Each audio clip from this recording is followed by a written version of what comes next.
scared me, so I'm going to make it a bigger deal. So, all right, so at some point in time, the transaction's done. She, why are some of the cards diamonds? let's unpack. We'll debrief in just a second. We're going to run out of time soon, I think. I turned the timer off. Oh, you did? Okay. Let's run out of time soon then. To answer Hamlet's question really quick, it's a little kind of simple visual way to say these are things that someone initiates, these are things that someone doesn't initiate, but are an essential part of making sure that Kathy's getting value out of this map that we're building.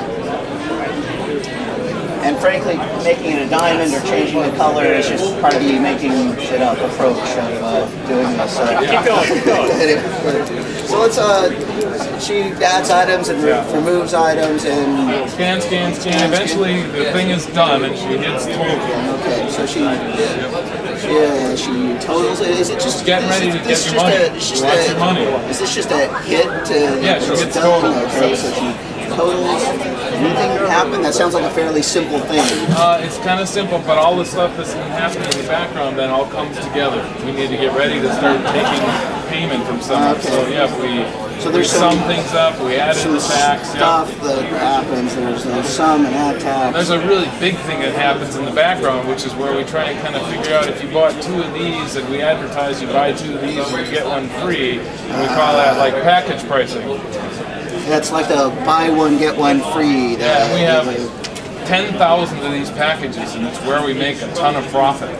It's one of those moments where Carl, the customer, is staying there, and he gets a great deal, and we actually just didn't cost us anything, but he thinks we're the bomb. Because he bought 2 things, and we gave him 1 free that HP gave us. Okay. So you're great because HP gave you stuff. Yep. Got it. All right. So she totals. That's good for HP because they get their product out of it. Yeah. So my guess is when you do stuff like that, you have to report that to systems to report back to HP. Yep. So this whole package pricing thing is massive. So there's a track kind of thing that's inside of that calculating package prices. So she totals, then she's got to take some money, or what kind of, people pay with cash and check? Cash, credit. Some credit companies are easier to work with than others. Amex tends to have a big attitude about how cool they are, so they're kind of a hassle sometimes. But we have all sorts of different things that we would call forms of payment. Coupons, credit cards, instant rebates, those are all forms of payment.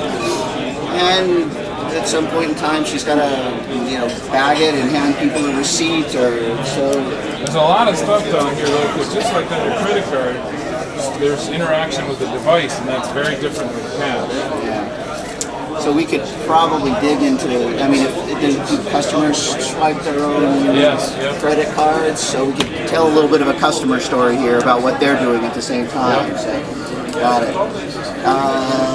So scan, totals it up, takes the money, and then he has to get him a receipt. All right, I want to call time a little bit so we can talk about what we're doing. Can you give us a shell of what's going on here? So the top level, the orange cards, what are they?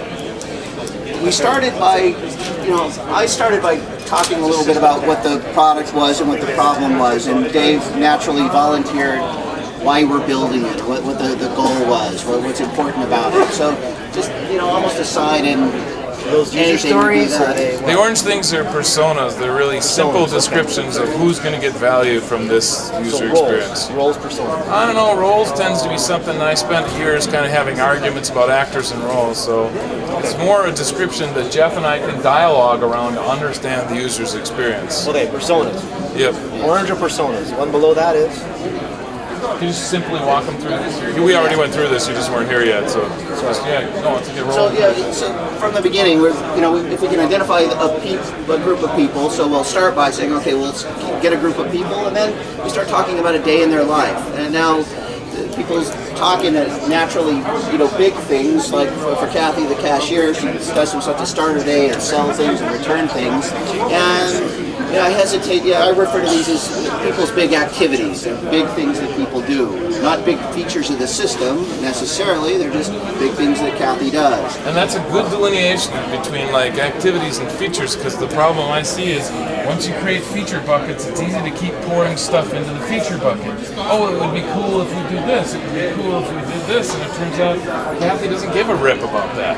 And you get a crappy piece of software with tons of features that no one uses. So this is like a feature mitigation device.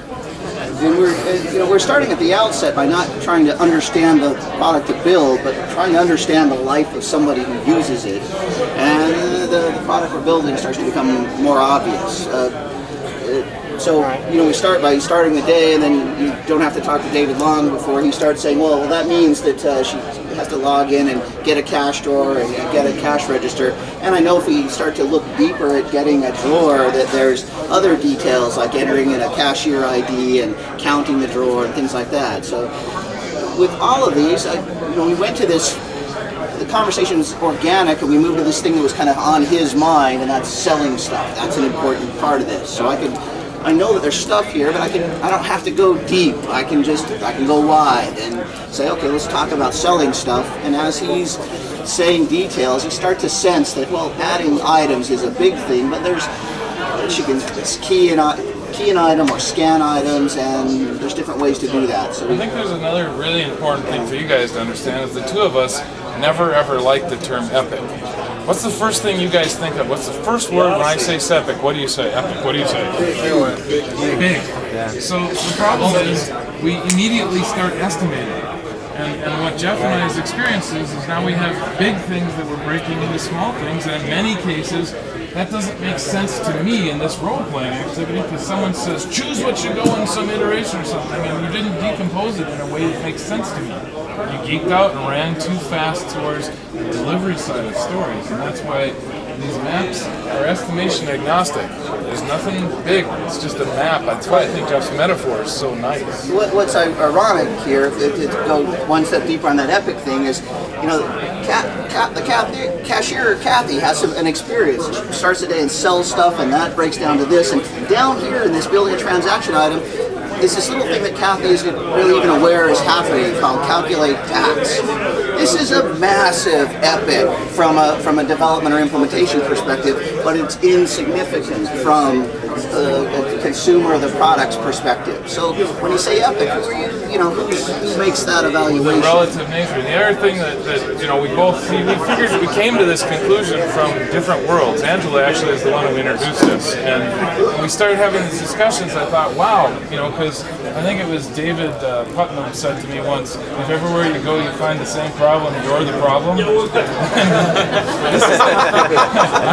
He's a witty dude. This is the opposite. This is Jeff and I both stumbling into something that's successful, that's really starting to build out. So if I have to make a decision now, instead of saying, if everywhere you go you find the same solution, you're the solution? The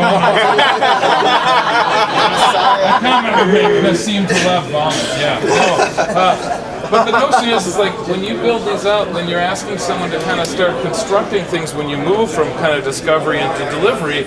Now that person can kind of step back and say, yeah, what would be meaningful to me? Because the app will kind of guide them through a delivery cycle, and I can't even tell you how well that works for me. That changed my ability to make real connections and not just corner some product owner and say prioritize. I still see people do that. Choose from the epics, break things down, end rant.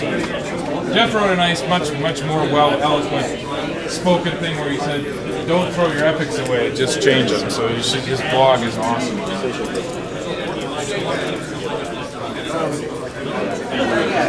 want to try? Does anybody want to try this with us? Or you guys have questions?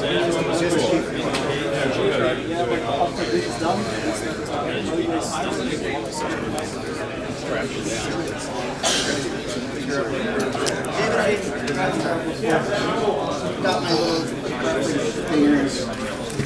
Keep this map, or you want to in the back of This is where there's been a bunch of variations. Jeff actually has a picture of one he did where they built a map that was massive, and then they started trying to kind of figure out, without even really estimating what would be important things to know first. But then again, you're not making those choices hierarchically, you're making them from a user experience perspective, which is much richer.